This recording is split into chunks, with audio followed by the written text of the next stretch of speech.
सवाल बड़ा महत्वपूर्ण है और चूंकि हम लोग इंतज़ार करते हैं कि जब आपसे ये बातचीत हो तो वो सवाल ज़रूर आपसे पूछा जाए। जो बीते 6-7 साल का दौर रहा, इसमें एक बात निकल कर सामने आई कि शायद आपके बीच में और समाजवादी पार्टी के बीच में कुछ दूरियां पैदा हो गई हैं।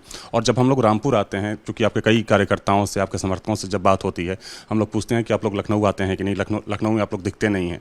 तो बोलते हैं कि जब हमारे नेता ही नहीं है लखनऊ में तो हम जाकर क्या करेंगे। तो इस चीज़ को पहले भी रामपुर वाले कभी नहीं गए। जब जब सरकारें रहीं तो एक रामपुर वाला भी लखनऊ नहीं जाता था, इसलिए कि उन्हें जाने की ज़रूरत ही नहीं थी। चेहरा किसी को दिखाना नहीं था, लूट मार यहाँ हो नहीं सकती थी, न तहसील में न थानों में। यही छोटे छोटे काम होते हैं लोगों के। अस्पताल में इलाज होता था, तहसील में ईमानदारी से काम होता था, थानों में ज़्यादती करने की किसी की हिम्मत नहीं होती थी। तो क्यों जाएंगे? इनकी आदत ही नहीं पड़ी, ये उस रास्ते को जानते ही नहीं। लेकिन जब लखनऊ वाले यहाँ आते थे या आते हैं या आएंगे तो उनके सम्मान में कोई कमी नहीं रही। नेताजी का जन्मदिन रामपुर वालों ने ऐसा मनाया कि बरतानिया की मलका का ऐसा जन्मदिन नहीं मनाया जा सकता। और ये बात उन्होंने कही कि अब मेरी ज़िंदगी में ये दिन कभी नहीं आएगा। तो माना जाए कि जो 8 तारीख को अखिलेश यादव आ रहे हैं, उनके सम्मान की तैयारी रामपुर के लोग जो हैं वो कर रहे हैं। उस तरह का तो प्रोग्राम नहीं है, वो तो सिर्फ शायद मेरी तबीयत पूछने के लिए आ रहे हैं। तो जाहिर है वो एक संजीदा कार्यक्रम है, तो उसकी संजीदगी बहाल रहनी चाहिए।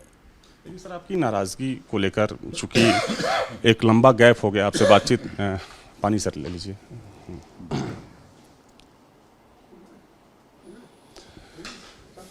आपसे उस तरीके से सर बातचीत हो नहीं पाती है, लेकिन फिर भी जो चीज़ें चलती है, एक पत्रकार होने के नाते हम लोग हमेशा से ये सवाल पूछना चाहते थे आपसे, और आज वो सवाल पूछ रहा हूँ कि क्या वाकई में सर नाराज़गी है, मन में कोई ऐसा कुछ है कि जिस मजबूती के साथ पार्टी जो रिश्ता मेरा मुलायम सिंह यादव जी के साथ, नेताजी के साथ था,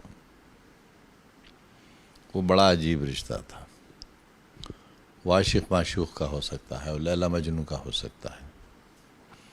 अब वो रिश्ता तो मुझे कहीं मिलेगा नहीं, ना ऐसे लोग पैदा होंगे और ना ऐसे रिश्ते कायम होंगे। जाहिर है उनकी बहुत सी सलाहियतें उनके बेटे में आई हैं, अखिलेश साहब में, लेकिन वो इंतहाई महज़ब, इंतहाई संजीदा और शरीफ आदमी हैं। मेरा बेहद अदब एहतराम करते हैं। जाहिर है मेरी उनसे वो बेतकल्लुफ़ी नहीं हो सकती जो उनके वालिद मोहतरम से थी।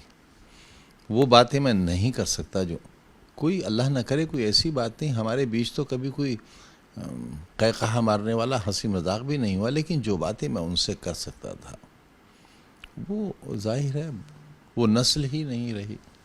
सर, सवाल ये भी है कि जो आपके दौर की समाजवादी पार्टी हुआ करती है, जब आप लोगों ने स्थापना की इसकी, जिसके ज़रिए एक लंबी सरकार आपने चलाई, आपको लगता है कि उस माहौल में जो एक ऑरा था समाजवादी पार्टी का और जो मौजूदा समाजवादी पार्टी है, थोड़ा सा फ़र्क आप महसूस करते हैं क्या? देखिए, वो तो पूरे मुल्क में, पूरी दुनिया में माहौल बदला है। पूरी दुनिया की कदरें तब्दील हुई हैं। मेरिट्स वो नहीं रहे, डीमेरिट्स वो नहीं रहे। हिंदुस्तान भी बदला है, उत्तर प्रदेश भी हिंदुस्तान का हिस्सा है, तो वहाँ भी बदला है। काम करने के तरीक़े बदले हैं। सन 77 में जब हमने पहला चुनाव लड़ा तो ये टीवी नहीं था उस वक्त, मोबाइल नहीं था, ऐसी घड़ियाँ नहीं थी, प्रिंटिंग मशीनें नहीं थी। वो एक टिन की प्लेट होती थी जिसमें कटा होता था, जिसे स्टेंसिल कहा जाता था। एक डब्बे में काला रंग होता था, ब्रश होता था, दीवारों पर स्टेंसिल से छाप दिया जाता था। साइकिलों से वर्कर जाते थे और मालूमात की इतनी कमी थी, मैं क्योंकि छात्र जीवन से सीधा सियासत में आ गया था, कि मुझे ये नहीं मालूम था कि मेरी कॉन्स्टिट्यूंसी कितनी बड़ी है। मैं इतना नादान था। शहर का कैंडिडेट था तो ये जो दरवाज़ा बना है, इस दरवाजे से आगे नहीं बढ़ा, जबकि 40% वोट इस दरवाजे के पार रहता है। तो मालूमात का इतना अभाव था उस वक्त। तो कहाँ वो ज़माने, कहाँ ये ज़माने। दुनिया बदल गई। निकले जो मैं कदे से तो दुनिया बदल गई। 10 बार के मेरे ख्याल से आप विधायक रहे हैं, यहाँ से 10 बार के विधायक रहे हैं, यहीं से लोकसभा, राज्यसभा में भी रहे। इतिहास के एक लोग चुने जाते हैं, लेकिन कॉन्स्टेंसी बदल कर वोट देने वालों का दिल भर जाता है, ऊब जाते हैं। लेकिन आज भी अगर आप इस खादिम के साथ चलें और मैं आपकी गाड़ी से नीचे उतर कर खड़ा हो जाऊं तो फिर रास्ता रुक जाएगा। तो मैं 11 बार एक ही कॉन्स्टिट्यूंसी से चुना गया हूँ, विधानसभा में भी और लोकसभा में भी। ये रिकॉर्ड अभी तक किसी का नहीं है। उसी रिकॉर्ड को तोड़ना था, मुझे हरा तो नहीं सके, मुझे हटा दिया गया। आप बाई इलेक्शन की बात कर रहे हैं, जो विधानसभा का बाई इलेक्शन, उसके अलावा भी यही वजह है कि आपको यहाँ का और बाई इलेक्शन क्यों हुआ? मेरी मेंबरशिप ख़त्म करके। क्योंकि उस बाई इलेक्शन को हम लोगों ने कवर भी किया था, इसलिए मुझे याद है। ना, कवर नहीं किया था। अगर आप वो कवर करते तो मुल्क में इनकलाब आ गया होता। सर मैंने कवर किया था और मुझे याद है कि उस दिन इसी कमरे में अब्दुल्ला आजम जो आपके बेटे हैं उनको उस दिन मैंने लाइव कवर तो वो था जब दरोगा तमंचा लेकर लोगों को दौड़ा रहा था। कवर तो वो था कि लोगों के घरों में ताले डाल दिए गए थे। कवर तो वो था कि गली के नाकों पर पुलिस खड़ी हो गई थी। वो कहाँ किसी ने कवर किया?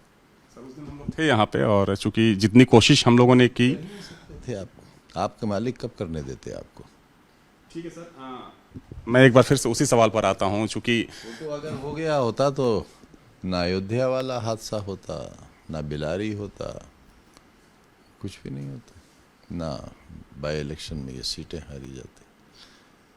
यहाँ तो जो कुछ हुआ है, अगर उसकी फिल्म बनाकर मुल्क वालों को दिखाया जाए तो लोग शर्मिंदगी से अपना सर नहीं उठाएंगे। जब 80-80 साल की बूढ़ी औरतों को लठियों से मारा गया था। 100 से ज़्यादा सर मुकदमे हुए आपके ऊपर, आपके बेटे के ऊपर, 113-14 वहाँ पर हैं, उनको कब्र से कैसे निकाल कर लाऊंगा? बुजुर्ग बहन पर हैं जो प्रिंसिपल से रिटायर हुई, सुपरिंटेंडिंग इंजीनियर से रिटायर्ड भाई, उन पर, मेरे इंजीनियर बच्चे पर, कुछ नहीं, कुछ नहीं। तो क्या माना जाए कि सभी आरोप झूठे हैं?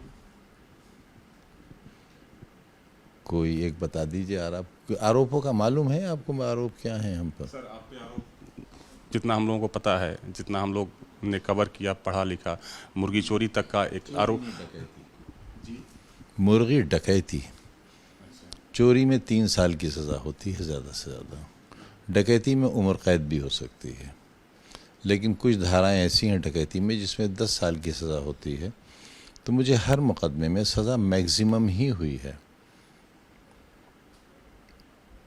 एक मुकदमे में का फैसला आया था जब मैं जेल में था, उसमें 3 धाराएं थीं। एक धारा में 2 साल की, एक धारा में 7 साल की, एक धारा में 10 साल की। इस तरह 19 साल की सज़ा सिर्फ एक मुकदमे में है। इस तरह आप मल्टीप्लाई कर लीजिए 114 मुकदमों में कितने साल की सज़ा होगी, कितने जीवन मांग कर लाना पड़ेंगे मुझे? कुछ नहीं। यूनिवर्सिटी को लेकर भी सर मुकदमा हुआ कि ज़मीनें आपने हथिया ली या फिर उस पर कब्जा किया गया। जी, 4.25 बीघा ज़मीन, उसके लिए मैं भूमाफिया कहलाया गया। और ये 4.25 बीघा ज़मीन 27 किसानों की थी। उनकी पुश्तैनी ज़मीन थी, किसी की 10 मीटर, किसी की 5 मीटर। तो मैंने कहा कि भाई इसका पैसा ले लो।